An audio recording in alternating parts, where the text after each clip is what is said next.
take a very small example and it's going to become very clear after this example. Let us take speed of light in air is how much?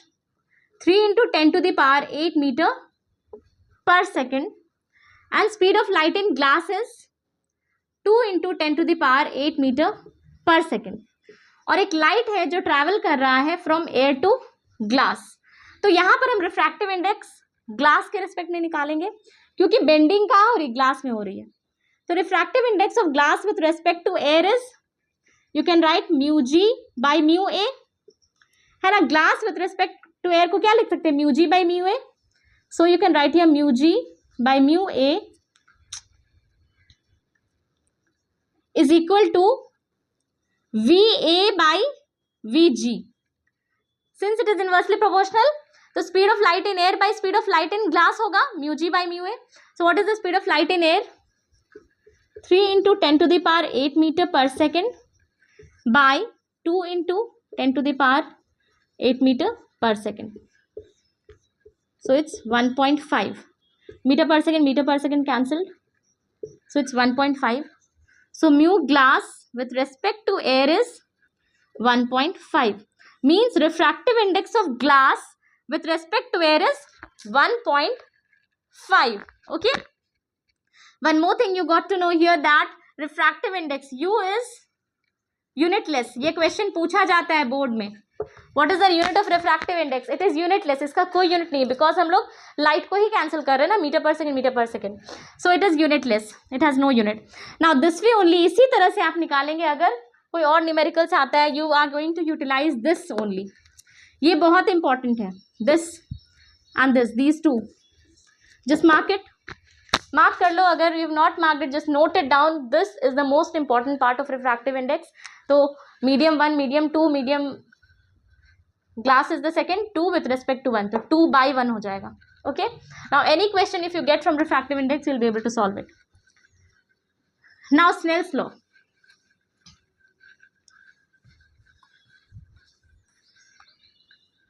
Snell's law is very simple. The first law is the angle of incidence, the incident ray, the refracted ray and the normal all lie in the same plane.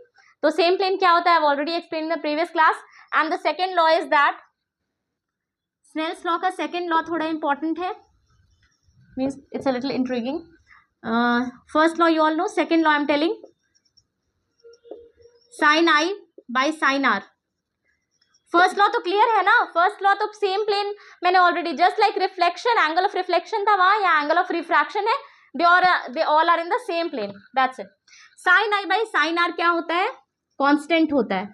मतलब angle of incidence bye angle of refraction का जो sign का value है वो हमेशा constant होगा for a particular medium. मतलब air से वाटर ले रहे हैं तो कहीं पे भी लेंगे तो ये एंगल हमेशा कांस्टेंट आएगा. Okay, the value of this will always be constant for a particular medium, may be for water, for glass, that only. अब ये कांस्टेंट क्या है? That is only the question here. बच्चों को ये समझ में कि कांस्टेंट क्या कांस्टेंट है? तो this constant is only the refractive index. Okay, तो रिफ्रैक्टिव इंडेक्स का यहाँ हमें एक और फॉर्मूला मिल गया. Refractive index is equal to sine I by sine R. Here also angle 2 with respect to 1, क्योंकि रिफ्रैक्शन कहाँ हो रहा है? 2 में हो रहा है. तो इसीलिए मैंने पहले रिफ्रैक्टिव इंडेक्स पढ़ाया, उसके बाद I came to Snell's law.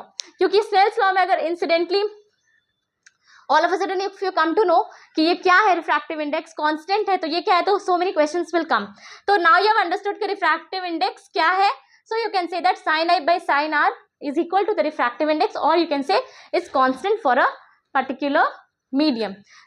All right, and refractive index is also constant, has a constant value for any particular medium. जैसे ग्लास के लिए कुछ है तो वो it's fixed 1.42, for water it is fixed 1.33, for air it is fixed 1.